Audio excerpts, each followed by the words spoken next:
All right, welcome everybody to our June Higher Education Action Team monthly meeting. If you've been keeping up with our action team, hopefully you know by now that every quarter we have these super special events where we invite folks from across different sectors and disciplines in the climate space to talk about how they got into their current careers and jobs, what they studied, what they learned from studying, or maybe what they learned outside of the classroom that has served them the best.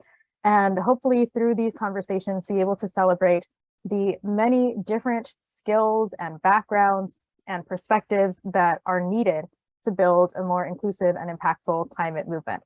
So tonight's theme is focused specifically on careers in Congress, or what I've been calling congressionally adjacent. So working directly with members of Congress to advance climate policy. And it is my pleasure to introduce to you all our three distinguished panelists for this evening, for Corey Schrodt, Raven Graf, and Jamari Hartley.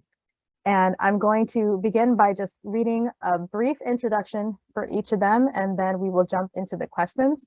If you have any questions for our panelists, please do feel free to start typing them into the chat, and we will make sure we have some time to get to those at the end. So first, I'd love to introduce Raven. Raven currently works for Senator Sheldon Whitehouse as a legislative correspondent for environment and other topics, and is based in Washington, D.C. So we will be up in their neck of the woods next week for our conference. From 2016 to 2019, they worked for the Office of Sustainability at Swarthmore College on an internal carbon pricing program, climate education, and energy system decarbonization. They previously served as a board member for Our Climate, a nonprofit that empowers young people to advocate for equitable climate solutions to their elected officials. Sounds pretty familiar and aligned with what we do. And they've also volunteered for CCL since 2016. Raven went on to earn a Master in Public Policy from the Harvard Kennedy School in 2021, for which they completed their thesis with CCL.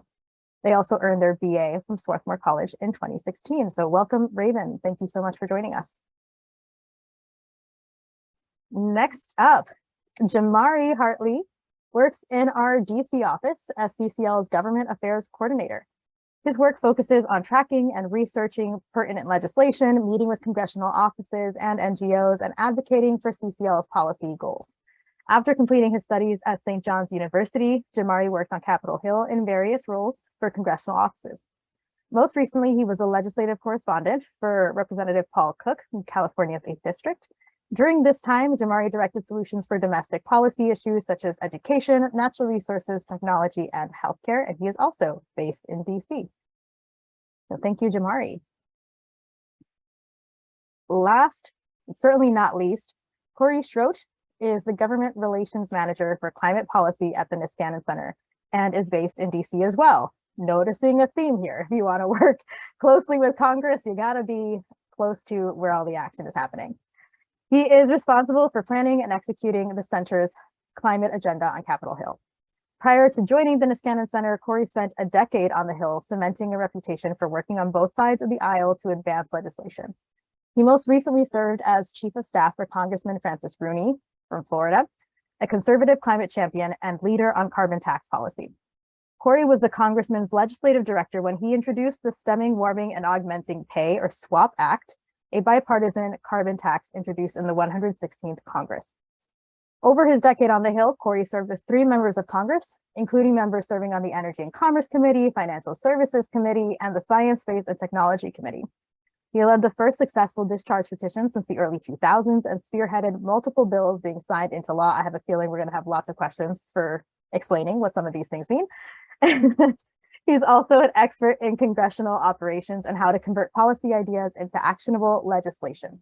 Further, as Congressman Rooney's advisor while he served as co-chair of the Climate Solutions Caucus, Corey led bipartisan efforts to create significant, lasting change on climate policy. So thank you so much, Corey, for carving out some time in your schedule this evening, and to all of you for making time in a very, very busy time to come and speak to us about your experiences. So I will kick us off and just give each of you an opportunity to tell us a bit more about yourself. We got a lot out of these bios, but tell us a bit more about the human behind this incredible work. Raven, why don't you go ahead and kick us off? Sure, I can share a little. did my undergrad at Swarthmore College. I was a biology and chemistry double major. I thought I would go into biomedical research and that would be my career. And then I got plugged into the fossil fuel divestment movement on campus. Learned a little bit more about climate change. That like vague sense of concern turned into a little bit more of an acute sense of panic. And that got me involved. So every summer when I had the choice between like, well, I can do the biomedical research that I'll do for the rest of my life, or I can do this cool climate thing, that cool climate thing always won. And then graduating, I had the opportunity to walk right into the Office of Sustainability at Swarthmore College, which won out over then, sending out 50 applications to try to land a position in a research lab. So I had a blast for 3 years working on Swarthmore's campus on systems decarbonization, education engagement. And that was wonderful. And also Swarthmore is tiny. And if its emissions were zeroed out tomorrow, it would not have a meaningful impact on our chances of staying below 2 degrees. So while I was there, I also got involved with, you heard a little bit about our climate and with the Citizens Climate Lobby. And that kind of woke in me the opportunity, like this experience of meeting with congressional staff, trying to persuade them to do something, whatever the ask is for the meeting on climate, and having that experience of like, one, just like how like accessible government is, and then also like meeting with a whole bunch of 20 somethings and realizing, oh, I could do that too. I could be on the other side of this desk. So not having any formal background in political science or government, I went to get my master's in public policy with intent to get the qualifications to work on the Hill, to be on the other side of the desk. And now a few years later, here I am. Amazing. I love that, those transformative experiences. It was great preview of great responses to come for more questions. Corey, why don't you tell us a bit more about yourself? Sure. So first of all, thank you for having me. This is something that I enjoy doing, talking to folks who are interested to get into this field. I came to it from a very relatively random background. I studied agricultural business in college, graduated in 2010, not a whole lot of jobs, wound up working on a campaign and got a job offer to come to DC. Very different than a lot of folks. I mean, obviously, Raven, you sought it out. Jamari, I will have to hear your story, but I think a lot of people do kind of seek Capitol Hill out. It wasn't on my radar. I kind of fell into it. I think I've got a little bit of a diverse background, that kind of agricultural business, a little bit different mindset that I bring to Capitol Hill operations. So I've handled literally every single policy on Capitol Hill. I think Jamari can tell you that the House side, where I spent all of my time, is a very unique place to work because you can handle everything. I mean, there's 3 ledge staff in any office. So you're literally dividing all of the issues that affect Americans every day up into thirds. And it's a great opportunity. It's a great experience. It's something that really you can take and run as far as you want with it. I obviously did it for a decade. I'm still doing things on the other side of the table. And I just find it fascinating. And that's how I wound up here and how I stayed here. I think it's always nice to hear that one can stumble into these things too. So thank you for that refreshing reminder. And Jamari, what about your own background? Yeah, I don't think I got I don't think I stumbled into Congress. I think I kind of got sucked in. Originally, when I was a sophomore, I joined this internship called People of Color Capital, which is a right-leaning kind of organization for people of color to start being on the Republican side and being in Republican offices and working in their offices. And I started working for Congressman Pete Sessions from Texas, and then kind of knew that this is what I wanted to do. I was originally a legal studies major in college, and I knew that being on the Hill was something I wanted to do. So after I graduated, I applied for an internship with Congressman Cook, and worked my way up to from intern to a staff assistant to a legislative correspondent and getting my own portfolio and enjoying what I did even throughout COVID. And then stumbling upon CCL, it was something that was very near and dear to my heart because I was with Corey's former boss at a briefing. I think it was September of 2019, and he was talking about carbon pricing, and I said, "Oh, when I applied to CCL, I was like, oh, I know exactly what this is because I was at this briefing. So let me catch up more about it."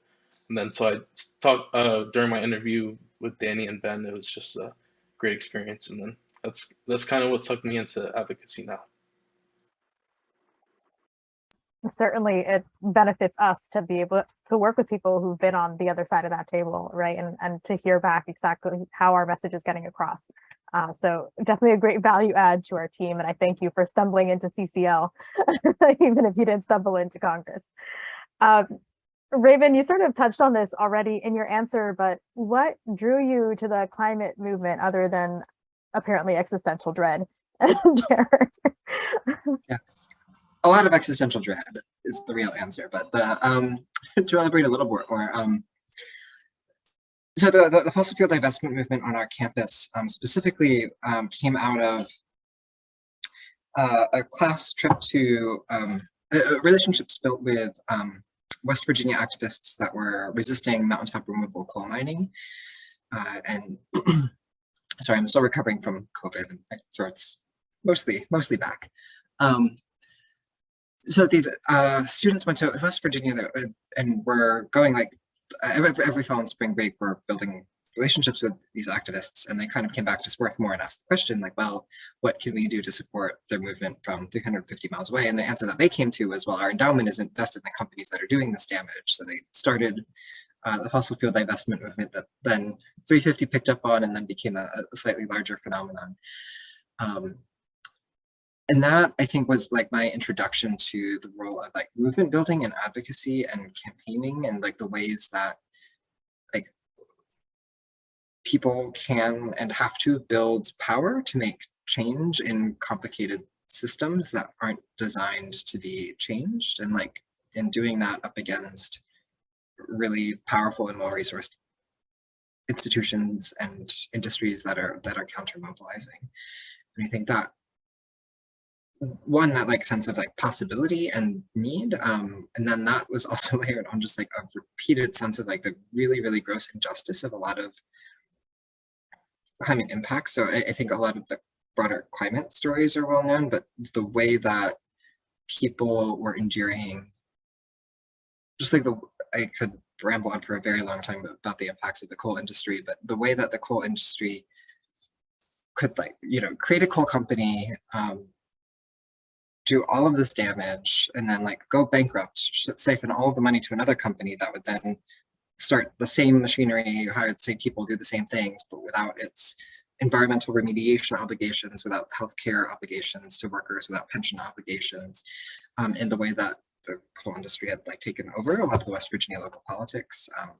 Just to pick one of 1,000 stories, like one resident was sharing that her river was running a bright lime green in her backyard, and she sent a picture to the Department of Environmental Protection, and then they sent a grayscale photo back to her saying, "This looks fine, what are you talking about?" And just like layers and layers and layers of brain cancer rates, the lungs and other respiratory diseases. I think just like opened to me like a visceral sense of how unjust and like how really bad systems can get, and how that like the system infrastructure around us doesn't guarantee any kind of justice, and like we have to fight for that. Yeah, I can definitely can understand and feel the dread, but I love that there's also like the optimism there of understanding your power as a citizen, and being able to stand up to some of those forces and make your voice heard, which I think is so much about what CCL's optimism and personal power values are all about. Corey, kind of on the other side, working on the policymaking and influencing, what made you explore that? Obviously, you came from a pretty different background to Congress, but then what made you explore this side of the climate movement coming from a background in ag business? Sure. It's a little bit more of a slow burn for me. I grew up in a more rural area. Everything was about our value was kind of derived from the natural beauty. We had a beautiful lake. Kind of started there, and over my years of Congress, I always kind of paid attention to it. What can we do to around the perimeter to help out in smaller environmental policies? The Republican Party, where I spent all my time, it was pretty allergic to talking about climate policy, but you could find local issues that you could work on. And then I joined Mr. Rooney's team in 2017, I believe it was 2017. He came in, was pretty conservative, but we had the Everglades. The Everglades were like issue number one, and I mean, I dove all in.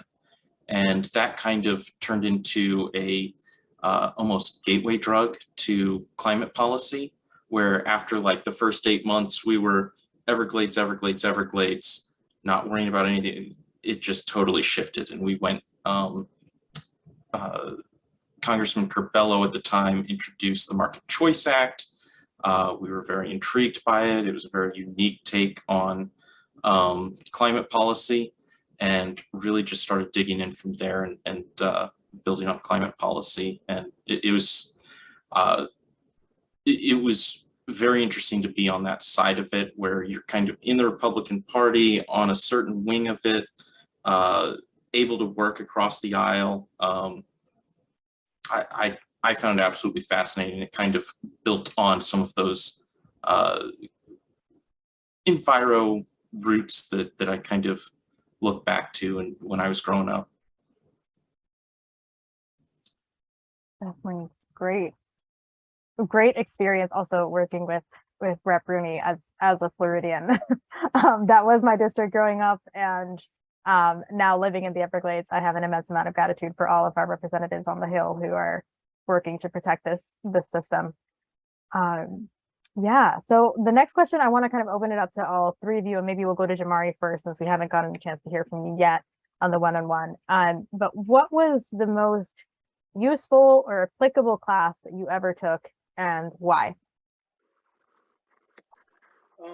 I think my most useful class I've ever taken pretty much had nothing to do with my major, and kind of nothing to do with the class. It was more about my teacher, who was my philosophy teacher in sophomore year, who kind of shaped my last 3 years of school, and kind of helped me along my path, and kind of shaped my career now, because he was the person who ultimately convinced me and pushed me to do the Hill internship. So I think if I never did that, I would never be at TCL, and I'd never be on the Hill at all, and I'd be doing completely different. I wouldn't be with all you guys here today. So I think that was the most useful or applicable class in my career.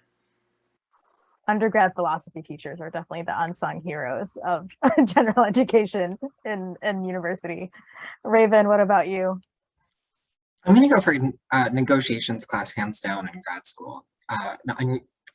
Unusual and perhaps a hard class to find, but so valuable, and like not a skill that I like realized I had a gap in, to like feel like comfortable getting into like a space of like collaboration at the table with someone about like how can we find the deal design that is going to like make both of us as like happy as possible, and that is like both like getting comfortable at like the like verbal and interpersonal strategy like at the table, like thinking about like the dynamics and theory of a deal design that like maximizes value for everyone, and the like whole, like before, like how do you set the table, who's at the table, how do you like build that coalition over time, and like make sure that the right people are approached in the right order to like build momentum towards the thing that you're trying to get.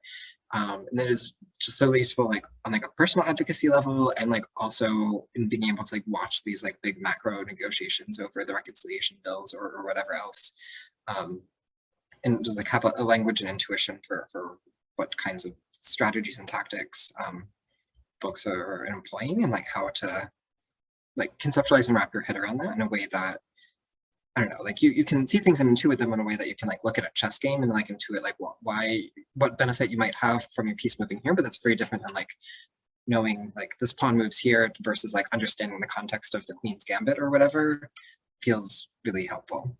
And if you have a chance to take a negotiations class, I recommend it. It sounds to me like if anybody could just wave their magic wand and design a course for anybody working on the Hill, that would be the course they would require everybody to take. So I'm sold on it. Corey, what was the most impactful course you ever took? It's a great question. It's been a little while. Probably a business communications class. I think just kind of thinking through the professional, just how you present yourself and show yourself to other people can make a big impact on how your conversations move forward. That class did a lot in kind of even just simple things like writing an email. You would be surprised at how many people are terrible at writing an email on Capitol Hill. I think that was probably the most impactful class. Communications always comes up in these, such a valuable skill.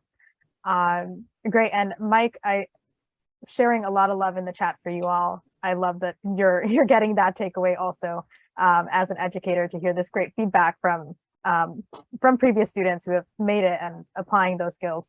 But Mike did also ask, and it was the next up on my list and was going to go directly to Jamari, but certainly all three of you can comment on this. But what is the toughest challenge you faced working in the DC world? And specifically, as much as possible, working on climate policy, but I'm also not naive and can acknowledge that there are many other challenges to working in DC. So Jamari, why don't you kick us off and then we'll see where it goes. Yeah, still touching on the education part, I think the toughest thing, but the most important challenge on working through climate policy advocacy is education. When I say education, I pretty much mean in every aspect. It's hard to educate everyone on the thing that you want, and I think it's super important. But it's also hard to not only keep other people educated, but also to keep yourself educated. So I think that's probably the hardest thing when it comes to advocacy, is keeping everyone educated. I imagine it's not easy when there's new things coming up a mile a minute either. So this is no small feat. Raven or Corey, would either of you like to add to that? Yeah, I mean, I think kind of building on that, for me, it's how you approach each individual office. So when you're going through the education process, you kind of have to build out how are you going to create a receptive audience. Language matters, knowing their background matters.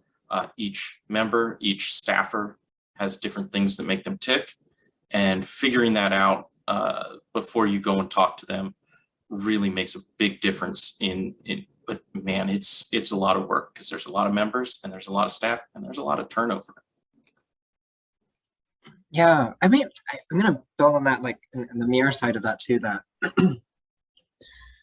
I mean, like to Corey's earlier point in the House, when you've got like 3 legislative staff dividing the entire policy universe, I think there's a way in which, I mean, yeah, that like is like the root of like there's so much education to happen across so many policy areas, and it's really a huge lift for legislative staff to be able to like keep track of things. And like this is also layered on top of a dynamic where like staff are pretty grossly underpaid and then tend not to stay near as long as you might hope. So veterans like Corey are tragically a little bit rare. And when folks there's a pretty like high turnover, then you're working with relatively new people who are less experienced than you would hope in at least some fraction of their policy portfolio. And this is both sometimes an opportunity for advocates, though you can also reflect on that as like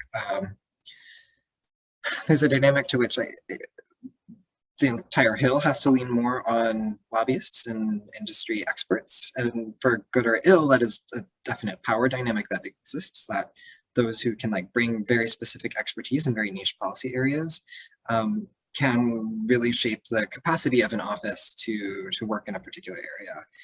Staff necessarily have to lean on those kinds of support structures. So that's, and a lot of that happens, and I think like a lot of that like lobbying advocacy that is often like framed in terms of persuasion, and Citizens Climate Lobby certainly does a lot of that, but there's also like a lot of lobbying that is just like, how can an organization or an industry like make it easier for a member of Congress to like work on this area when they've got like 10 different priorities that they want to work on, they've got time to work on 3. So how do you like as an industry person make it your issue area the easiest one of those 10 for that member to work on?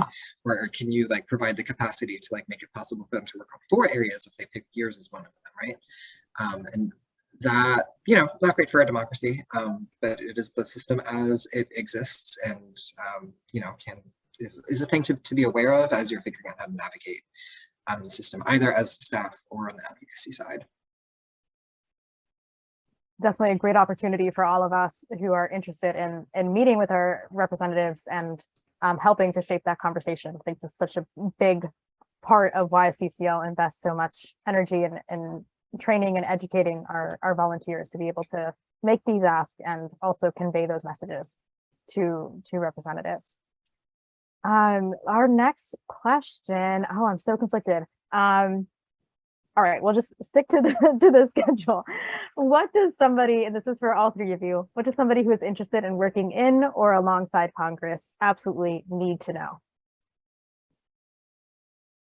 Let's start with, you all got thinking faces on, so whoever gets to an answer first. I can prattle out some thoughts, and this will be a little bit more directed to the if you like want to go for congressional staff specifically. And I say this having recently gone through, I mean, I spent 2 years in grad school, like interrogating everyone, like I want to work in Capitol Hill, what do I need to know? So like aggregate a few of those thoughts, and then I think I'd be very interested, Corey, to hear. I welcome pushback as someone who's, you know, actually hired staff. I've been at the chief of staff level and been around for a little bit longer than I have. First, like meta piece of advice, if you're out in that job hunting world, like everyone, and this applies to jobs, I'm just like understanding Congress generally, like everyone has their own takes on like what Congress is, or like how it works in some dynamic way, and like all of those ideas are different, despite the fact that all of these people ostensibly have congressional experience and should know one way or the other. I think I read a book around lobbying that was built on like surveys and conversations with congressional members of Congress and staff, like again and again and again, theme through the entire book, every single chapter. It was just like, well, this group of people says, oh, everyone knows, I don't know, campaign donations will like buy you influence. And then this group of people says, everyone knows that campaign influence will get you, or campaign donations will get you in the door, but don't have influence on the policy conversation. And then another group says, everybody knows the campaign donations don't make a difference whatsoever. So there's like, there's your footnote to like everything that you say or hear, like ask lots of people those same questions, because there's 535 offices, there's no HR, and everyone's got a different way of doing it. And within those 535 offices, there's even within an office, there's divisions, and things change with turnover. So like whatever norms you're told exist, like keep asking others and make sure that that's real. I think I've heard several theories of getting a job, and I'll run through these really quickly. And also, I would be very excited if any of you are pursuing this, reach out. I can throw my email in the chat and would be very delighted to have a longer conversation about job hunting strategy. Some theories that I've heard, there is the coffee chain. You reach out, you get coffee with as many people as you can who are willing to talk to you, and then with every one of them you ask, what are 3 other people I should get coffee with, and what advice do you have for me on how I should be applying? Now you then follow up with those 3 other people, and 2, every time, regardless of how bad their advice is, you take that advice, you then like follow up and email them and say, hey, I did the thing you said I should do and here's how it worked out for me.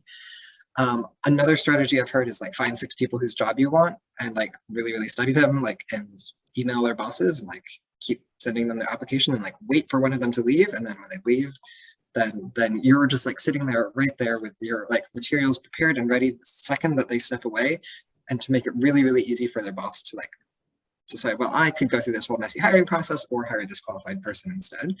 I know at least one person who got a very good job that way. Another, if you're familiar with Legistorm, a slight variation on that. So Legistorm is like a flip phone to an iPhone. If you a directory is to Legistorm, it's a very, very intense staff directory that includes like social media profiles, job histories, salary histories, etc. It also includes a feature that tracks every time a staff person leaves their role. So if you can get a subscription to that through your institution or personally, you can track every time someone leaves a role, then you can be ready to like send your application in immediately. Cool. Then there's job boards. Most popular, there's some like paid boards. Tom Manitos and Brad Travers are the big ones for I think like $5 a month or something. There's the House bulletin emails. There's a Senate bulletin. Steny Hoyer has a bulletin on the Democratic side, and there's other orgs too. Job posts, when they go up, they're not always real. Sometimes they're the office like just wants to go through that process to be sure, but they already have a hire in mind. So you don't necessarily want to don't put all of your eggs on any one job post, no matter how good of a fit you think you are for it. I managed to get my position through a cold application to an anonymous progressive Northeastern senator. And it worked out pretty well for me. So there's at least some, I heard a lot of people who said like, none of them are real, don't even like touch them, don't apply them. At least one person who did manage to get in. And then maybe one like final quick thought, and then I'll pause and wait for others. Send your materials for at least someone who works on the Hill to review. So like, don't be sending like Word documents. Like you want like a cover letter, a resume, 1 page each, joined PDF, your signature at the bottom, and like make sure that your cover letter is tailored to the specific position and is speaking to the skill sets that the job post names in that position.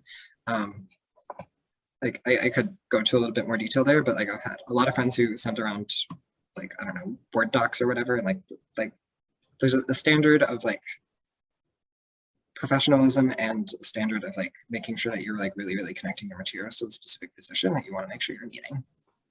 I'll pause there. That was a great information download. Corey, any thoughts on your side?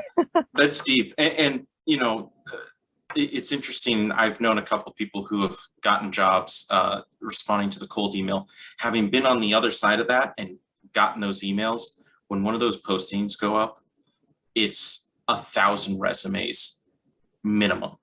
And so each resume, I mean, they tell you that when you apply to something, you know, the recruiter or whoever is going to spend 20 or 30 seconds. I think we spent 5 seconds, and you find the first mistake in the resume, and it goes into the reject pile because you just have too many to get through and not enough staff resources to even throw at it. It works. It's tough. It's also really tough to intern on the Hill. I think a lot of them are paid now. I'm not sure. That wasn't always the case. I'm sure it's still not a great pay rate, but it does afford you a Capitol Hill email address that does tend to get you a little bit better response rate on cold emails that you send to staffers asking, you know, the coffee chains. When you're trying to build those out, there's a little bit higher response rate. As far as my advice for getting your foot in the door in Congress, I've been blown away by how not informed of the legislative process a lot of staffers are. There was one day in a particular office, we were sitting there and watching an important vote on the Senate floor, and every single person, including people who had worked on the Hill for 3 or 4 years, made a comment. Wait, they vote by voice in the Senate? Is that every vote? Blown away. There's a few different resources out there that you can use to really get up to speed on what Congress does, how it operates. you can dive really deep. And understanding the legislative process, I mean, that's what I think was probably my biggest asset, was just the willingness to call down to the parliamentarian's office and ask questions and really dig into policy and procedure and understand how that works, how to advance your boss's priorities. Sometimes it might be a little bit hard to get that across in an interview, but those are the sorts of things that people do pay attention to. So as you get started in a staff assistant, ledge correspondent role, if you're good at those things, people take notice, and that will, even outside of the office, your resume will kind of build itself. Great. Jamari, last but certainly not least. Yeah, I honestly don't think I can top either of what Raven or Corey mentioned in terms of resources and things, but I can talk about being a former intern, and I know how important it is to listen and kind of be there for staffers or members, just in general. The first day you get a giant binder of what to do and what the member wants, what television station he wants on, what newspaper he wants on his desk. So I think it's a lot of times it's the little things when it comes down to it, and I know how important it is, and it definitely gets you noticed on the Hill, especially working on as an intern. So I think that's one of the most important things to do. Hearing a slight attention to detail theme as well, like with resumes, with paying attention to what your member wants and what constituents are actually asking for and saying. Great, really good. The last question, because I know we are a little bit over the time that I promised our panelists we would stick this to. Very briefly, the one best piece of advice you've ever gotten. Jamari, we'll start with you. I think kind of what I was touching on earlier with education. I think continuing to learn is probably my number one thing. That's the best advice that I got, and I know it's pretty common, but every time I see an article that pops on the Hill or Political, it's something that I read or I try to get to, and I know how important it is to read. I'm a big reader, and I think that's the kind of biggest advice that I've gotten, is just kind of read anything that comes up on my desk and pay attention and be aware of what's going on around me. Excellent. Corey? So it's a little corny, little cliche, but people don't care how much you know until they know how much you care, and in particular about them and their issues. Kind of goes back to when I'm looking at talking to offices, the kind of background work that I try and do makes a massive difference. So just understanding your audience and figuring out what makes them interested or might make them interested in your policy goes a whole lot farther than than just about any other method of persuasion that I've found. I had a very similar a very similar piece of advice to be interested, not interesting. And DC will get you a very long way. Since Corey covered that, the core of that, I'll add, I think just like a default, like ask questions when you don't know things. Like there's a lot of, just in DC circles in general, like people are, no one knows. It's hard to like intuit like whoever you're talking with in like whatever context, if they are like someone who like wrote a bill on the topic or if they've never heard of it. So there's a lot of people who just like casually like throw out like some like very deep acronyms or some like very niche like pieces of like legislative procedure or whatever, and just like assume that you are following it until you say that you are not following it. And if you just keep nodding, then you're going to deprive yourself of something and or like possibly embarrass yourself later in that conversation. And it just makes it so much easier for everyone when you ask questions. And people like, generally in most cases, like explaining things. People like to feel smart and feel interesting, whether that's just like stories about their boss or whether it's like things about how the Hill works. Like ask questions when you don't know things. And I'm a lot that way. I love it. Thank you all so much.